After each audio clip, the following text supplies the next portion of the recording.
After 3.5 decades, the Fiat Spider is finally back and looks very familiar, in more ways than one. This is actually a collaboration between Fiat and Mazda that's built in Japan on the bones of the Miata sports car, but dressed in these fancy duds inspired by the original 124 Spider style and equipped with an Italian heart.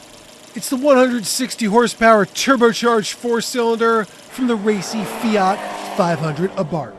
Yeah, that turbo punch gives it a very different flavor from the Miata. Also has a slightly softer suspension that doesn't just hug the road, it also caresses it.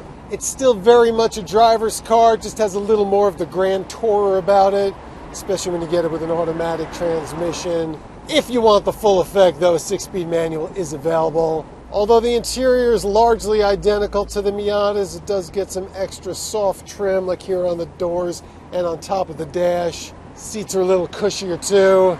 It's not any bigger though, and this is a small car. It's 6'1". I'm very glad I'm not 6'2". But taking the edge off it does make this a much more comfortable car than the Miata. You can drive it all day without getting worn out, and it's a lot better in the city.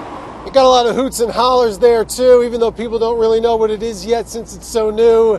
They definitely seem to like the way it looks, and I agree. As pure as this tries to be though, it does have a few high-tech features, including automatic rain-sensing wipers, probably the first thing you think of when you buy a convertible, and a blind spot warning system. Also very useful. Now, you classic Fiat fans may have noticed that while the original 124 Spider had 4 seats, this one only has 2. That's because the initial plan was to use the Mazda as the basis for a new Alfa Romeo Spider, but then Fiat Chrysler decided that moving forward, all Alfas would be 100% Italian, so they gave this project to Fiat, which is already more of a global brand, instead. But as far as hand-me-downs are concerned, you really don't get much better than this.